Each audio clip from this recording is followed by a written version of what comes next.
ಜ್ಞಾನ ವಿಜ್ಞಾನ ಯೋಗ ಅಂತೇಳಿ. ಜ್ಞಾನ ವಿಜ್ಞಾನ ಯೋಗ ಅಂತೇಳಿ ಜ್ಞಾನ ವಿಜ್ಞಾನ ಯೋಗದಲ್ಲಿ ಏನ್ ಹೇಳ್ತಾರೆ ಅಂದ್ರೆ ನಾವು ಇಂದಿನ ಅಧ್ಯಾಯದಲ್ಲಿ ಧ್ಯಾನ ಯೋಗದಲ್ಲಿ ಏನ್ ತಿಳ್ಕೊಂಡ್ವಿ ಅಂದ್ರೆ ನಾವು ಧ್ಯಾನವನ್ನು ಯಾವ ರೀತಿಯಲ್ಲಿ ಮಾಡಬೇಕು. ಧ್ಯಾನವನ್ನು ಮಾಡಿದಾಗ ನಮ್ಮ ಅಂತಃಕರಣದಲ್ಲಿ ಅಂದ್ರೆ ಆತ್ಮವು ಶುದ್ಧವಾಗುತ್ತೆ ಮತ್ತು ಪರಮಾತ್ಮನನ್ನ ಯಾವ ರೀತಿ ಪರಮಾತ್ಮನನ್ನ ಪಡೆಯೋದಕ್ಕೆ ಸಾಧ್ಯ ಆಗುತ್ತೆ ಅಂತ ಹೇಳಿ ನಾವು ಧ್ಯಾನ ಯೋಗದ ತಿಳ್ಕೊಂಡ್ವಿ. ಅಂದ್ರೆ ಮನಸ್ಸನ್ನ ಏಕಾಗ್ರ ಚಿತ್ತತೆಯಿಂದ ಅಂದ್ರೆ ಒಂದೇ ಕಡೆ ಗಮನವನ್ನು ಹರಿಸಿ ಧ್ಯಾನವನ್ನ ಮಾಡಿದಾಗ ಭಗವಂತ ನಮಗೆ ಒಲಿತಾನೆ ಅಂತ ತಿಳ್ಕೊಂಡ್ವಿ ಅಲ್ವಾ. ಈಗ ಜ್ಞಾನ ವಿಜ್ಞಾನ ಯೋಗದಲ್ಲಿ ಏನಂತ ಹೇಳ್ತಾನೆ ಅಂದ್ರೆ ಕೃಷ್ಣ ಹೇಳ್ತಾನೆ, ನಾನು ನಿನ್ಗೆ ಹೇಳಿದ್ನಲ್ವಾ ಅಂತಂದ್ರೆ ನಾನು ಸಮಸ್ತ ಜೀವರಾಶಿಗಳು ಅಂತಂದ್ರೆ ಯಾವ ಯಾವ ಜೀವಿಗಳು ಪ್ರಪಂಚದಲ್ಲಿ ಇದೆಯೋ ಆ ಎಲ್ಲ ಜೀವರಾಶಿಗಳಲ್ಲೂ ಸಹ ನಾನಿದ್ದೇನೆ. ನಾನು ಎಲ್ಲ ಕಡೆಯಲ್ಲೂ ನಾನು ಇರೋದ್ರಿಂದ ಮನುಷ್ಯ ಜೀವಿಗಳು ಅಂತಂದ್ರೆ ಅವರಿಗೆ ಯಾವ ರೂಪದಲ್ಲಿ ನನ್ನನ್ನು ಇಷ್ಟಪಡ್ತಾರೋ, ಯಾವ ರೂಪದಲ್ಲಿ ನನ್ನನ್ನು ನೋಡಬೇಕು ಅಂತ ಬಯಸ್ತಾರೋ ಅಂತಹ ರೂಪದಲ್ಲಿ ಅವರು ನನ್ನನ್ನು ಪೂಜೆ ಮಾಡಿದ್ರೆ ಅವರಿಗೆ ನಾನು ಒಲಿತೀನಿ ಅಂತ ಹೇಳಿದ್ನಲ್ವಾ. ಅಂತಂದ್ರೆ ಯಾವ ಯಾವ ರೂಪದಲ್ಲಿ ಅಂತಂದ್ರೆ ಎಕ್ಸಾಂಪಲ್ ಹೇಳಿದ್ನಲ್ಲ ನಿಮ್ಗೆ, ನೀರಿನಲ್ಲಿ ಜಲದಲ್ಲಿ ಯಾವ ನೀರಿನಲ್ಲಿ ಜಲದ ರೂಪದಲ್ಲಿ ಇರ್ತಾನೆ, ಸೂರ್ಯಚಂದ್ರದಲ್ಲಿ ಪ್ರಕಾಶಮಾನವಾಗಿ ಇದ್ದಾರೆ, ಮತ್ತೆ ಬೆಂಕಿಯಲ್ಲಿ ಸಹ ಜ್ವಾಲೆ ಆಗಿದ್ದಾರೆ. ಮತ್ತೆ ಅದೇ ರೀತಿಯಾಗಿ ಬಹಳ ಎಕ್ಸಾಂಪಲ್ಸ್ ತಗೋಬೇಕು ಅಂದ್ರೆ ಒಳ್ಳೆ ಮನುಷ್ಯರಲ್ಲಿ ಸಹ ಒಳ್ಳೆ ವ್ಯಕ್ತಿಗಳಲ್ಲಿ ಒಳ್ಳೆ ಮನಸ್ಸನ್ನು ಕೊಡುವ ರೂಪದಲ್ಲಿ, ಮತ್ತೆ ಕೆಟ್ಟ ಕೆಲಸಗಳನ್ನು ಯಾರು ಮಾಡ್ತಾರೋ ಅವರ ಮನಸ್ಸಿನಲ್ಲಿಯೂ ಸಹ ಇರೋದ್ರಿಂದ ಅಂದ್ರೆ ಭಗವಂತ ಸಕಲ ಜೀವ ಚರಾಚರಗಳು ಅಂದ್ರೆ ಜೀವಿಗಳು ಯಾವ್ದಿದೆಯೋ ಅದೆಲ್ಲದರಲ್ಲೂ ನಾನು ಇದ್ದೇನೆ. ನನ್ನನ್ನ ನಿಮಗೆ ಯಾವ್ದು ಇಷ್ಟ ಆಗುತ್ತೋ ಆ ರೂಪದಲ್ಲಿ ನೀನು ನನ್ನನ್ನ ಪೂಜೆ ಮಾಡಿದ್ರೆ ಅಂದ್ರೆ ಮನುಷ್ಯರು ಪೂಜೆ ಮಾಡಿದ್ರೆ ಅವರಿಗೆ ನಾನು ಸಿದ್ಧಿಸ್ತೀನಿ ಅಂತ ಹೇಳಿದ್ದೆ ಅಲ್ವಾ. ಆದ್ರೆ ಅರ್ಜುನ ನೀನ್ ತಿಳ್ಕೋಬೇಕು, ನಾನೇನೋ ಹೇಳಿದೆ ಈ ತರ ಪೂಜೆ ಮಾಡಿದ್ರೆ ಸಿದ್ಧಿಸ್ತೀನಿ ಅಂತ, ಆದ್ರೆ ಎಲ್ಲರಿಗೂ ಆ ರೀತಿ ಮಾಡ್ಲಿಕ್ಕೆ ಸಾಧ್ಯ ಆಗೋದಿಲ್ಲ ಅರ್ಜುನ. ಆ ರೀತಿ ಮಾಡ್ಬೇಕು ಅಂದ್ರೆ ತುಂಬಾ ಕಷ್ಟವಾದ ಕೆಲಸ. ಯಾಕಂತಂದ್ರೆ ಮನುಷ್ಯ ಅಂತಂದ್ರೆ ರಾಗ ದ್ವೇಷಗಳಿಂದ ಅಂದ್ರೆ ಮೋಹ ಮಾಯೆಯಿಂದ ಕೂಡಿರ್ತಾನೆ. ಅಂತಂದ್ರೆ ರಾಗ ದ್ವೇಷ ಅಂತಂದ್ರೆ ಒಬ್ಬರನ್ನು ಕಂಡ್ರೆ ದ್ವೇಷ ಮಾಡೋದು, ಇನ್ನೊಬ್ರು ಕಂಡ್ರೆ ಅಸೂಯೆ, ಅವ್ರು ಕಂಡ್ರೆ ಆಗೋದೇ ಇಲ್ಲಪ್ಪ ಅವ್ರು ಯಾಕೆ ಈ ರೀತಿ ಮಾಡ್ತಾರೆ ಅಂತ ಅನ್ಕೊಳ್ಳೋದು, ಮತ್ತೆ ಆಸೆ ಪಡುವಂಥದ್ದು, ಅಂಜು ಬುರುಕುತ್ತದೆ, ನನ್ನ ಕೈಲಿ ಆಗೋದೇ ಇಲ್ಲ, ನಾನು ಏನು ಮಾಡ್ಲಿಕ್ಕೆ ಸಾಧ್ಯ ಇಲ್ಲ ಅಂತ. ಅಂದ್ರೆ ಈ ಒಂದು ಯಾವುದು ಇದೆ ಅಂದ್ರೆ ಏನಂತಂದ್ರೆ ಈ ಒಂದು ರೀತಿಯಲ್ಲೇ ಮನುಷ್ಯ ಸಿಗಾಕೊಂಡಿರ್ತಾನೆ. ಅಂತಂದ್ರೆ ಕೋಪದಲ್ಲಿ, ಮೋಹದಲ್ಲಿ, ಆಸೆಯಲ್ಲಿ, ಅಂಜು ಬುರುಕುತ್ತದೆ, ಇದ್ರೊಳಗೆ ಮುಳುಗೋಗಿರೋದ್ರಿಂದ ಅವನು ಅದನ್ನು ಬಿಟ್ಟು ಬೇರೆದನ್ನೇ ಯೋಚನೆ ಮಾಡೋದು. ಅಂತಂದ್ರೆ ಭಗವಂತನನ್ನ ಪಡೆಯೋದಕ್ಕೆ ಯೋಚನೆ ಮಾಡೋದು ತುಂಬಾ ಕಷ್ಟವಾದ ಕೆಲಸ.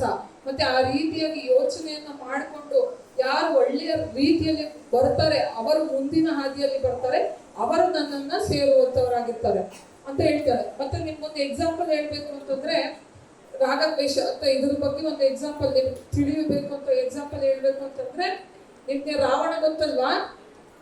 ರಾವಣ ಯಾರು? ರಾವಣ ಯಾರು?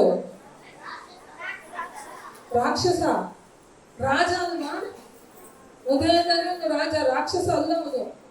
ನಮ್ಮಂತೆ ನರ ಮನುಷ್ಯರಾಗಿದ್ದು, ಆದರೆ ಸೀತೆಯನ್ನ ಅಪಹರಣ ಮಾಡಿದಂತವನಷ್ಟೇ.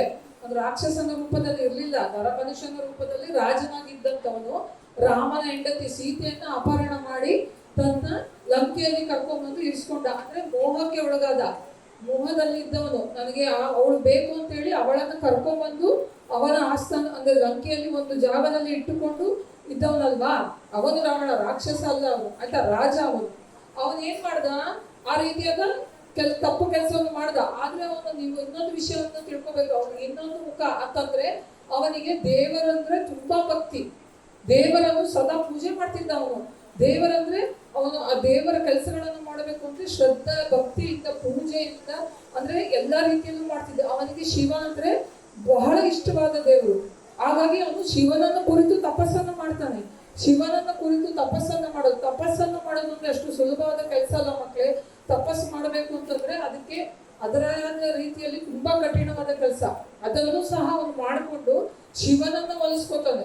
ಶಿವ ಅವನಿಗೆ ಒಲಿದು ಆತ್ಮಲಿಂಗವನ್ನು ಕೊಡ್ತಾನೆ ಅವನು ರಾವಣನಿಗೆ. ಆತ್ಮಲಿಂಗ ನೀವು ಗೋಕರ್ಣದಲ್ಲಿ ನೋಡಿದಿರಲ್ಲ ಆತ್ಮಲಿಂಗವನ್ನ. ಗೋಕರ್ಣಕ್ಕೆ ಹೋದಾಗ ನೋಡಿ ತಿಳ್ಕೊಳ್ಳಿ ಅದ್ರ ಬಗ್ಗೆ. ಆತ್ಮಲಿಂಗವನ್ನ ರಾವಣನಿಗೆ ಶಿವ ವರವಾಗಿ ಕೊಟ್ಟಿರುವಂಥದ್ದು. ಅದನ್ನ ಗಣೇಶ ತಡೆದು ಅದನ್ನು ಉಪಯೋಗಿಸಿಕೊಂಡು ಜನರಿಗೆ ತೊಂದರೆ ಆಗ್ತದೆ ಅಂತೇಳಿ ಗಣೇಶ ಅದನ್ನು ತಡೆದು ಅಲ್ಲೇ ಸ್ಥಾಪಿಸಿರುವಂಥದ್ದು. ಹಾಗಾಗಿ ಗೋಕರ್ಣದಲ್ಲಿ ಶಿವ ಇರುವಂಥದ್ದು. ಅಂದ್ರೆ ಶಿವನನ್ನು ಒಲಿಸಿಕೊಂಡು ಒಂದು ವರವನ್ನು ತಗೊಂಡ, ಶಿವನ ಪೂಜೆಯನ್ನು ಮಾಡ್ದ, ಎಲ್ಲಾ ತರ ಮಾಡ್ದ. ಆದ್ರೆ ಮಾಡಿದ್ದೇನು ಕೊನೆಯಲ್ಲಿ?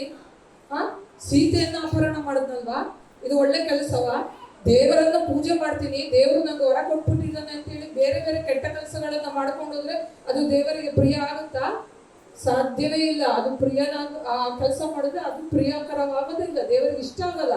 ಅದೇ ರೀತಿಯಲ್ಲಿ ನೀವು ಬಲಿ ಚಕ್ರವರ್ತಿ ಬಗ್ಗೆ ಕೇಳಿದ್ದೀರಾ? ಬಲಿ ಚಕ್ರವರ್ತಿ ಯಾರು? ಬಲಿ ಚಕ್ರವರ್ತಿ ಅಂದ್ರೆ ಅವನ ಕಥೆ ಏನ್ ಕೇಳಿದ್ದೀರಾ? ಎಷ್ಟೋ ಜನಕ್ಕೆ ಗೊತ್ತೇ ಇಲ್ಲ. ಬಲಿ ಚಕ್ರವರ್ತಿ ಅಂತಂದ್ರೆ ಹೇಳು.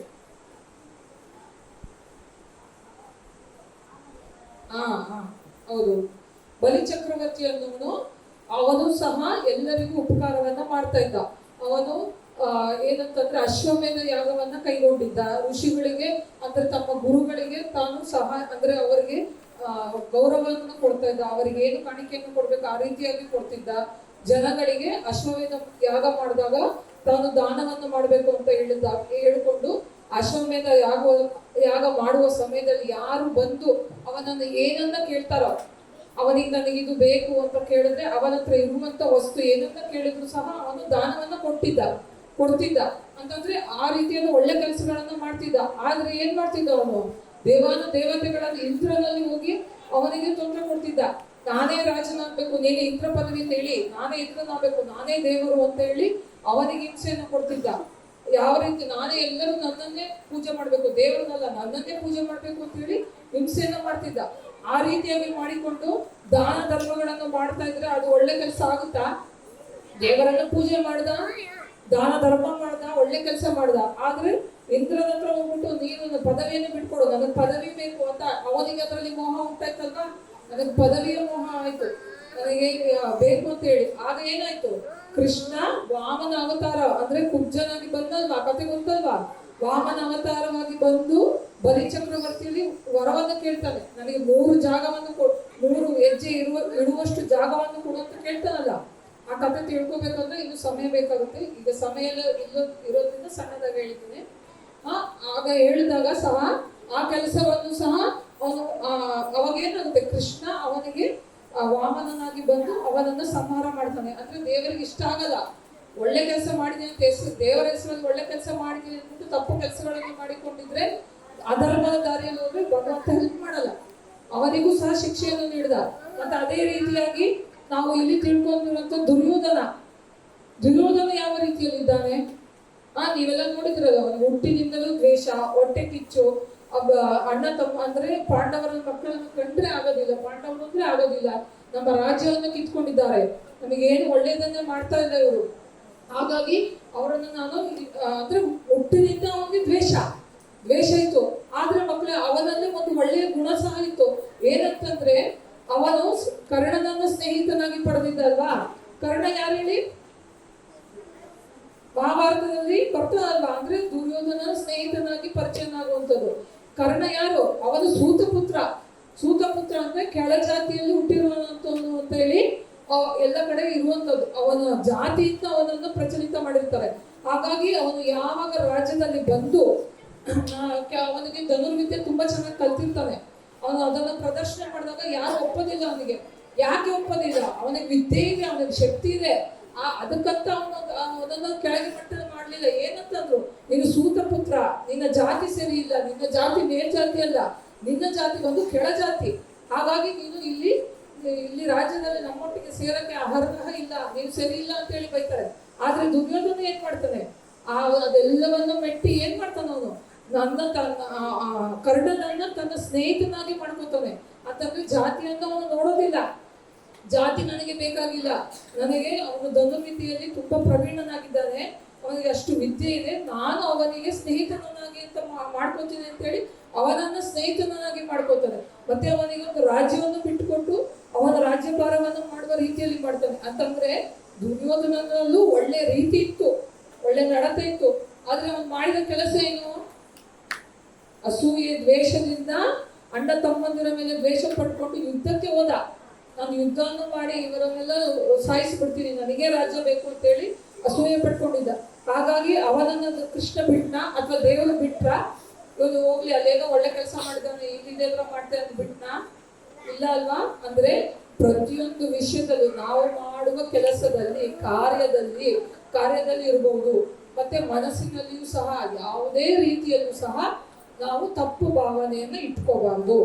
ಅಂದ್ರೆ ಅವೆಲ್ಲವನ್ನು, ಅಂದ್ರೆ ರಾಗ ದ್ವೇಷ ಅಂತ ಹೇಳಿದ್ರಲ್ಲ, ಕೋಪ, ಇದನ್ನೆಲ್ಲ ದಾಟಿ ಯಾರು ಮೀರಿ ಮುಂದೆ ಬರ್ತಾರೋ ಅವರು ಮಾತ್ರ ನನ್ನನ್ನ ಸೇರುವುದಕ್ಕೆ ಸಾಧ್ಯ, ನನ್ನ ಬಳಿ ಬರುವುದಕ್ಕೆ ಸಾಧ್ಯ ಅನ್ನೋದನ್ನ ಯಾವುದರಲ್ಲಿ?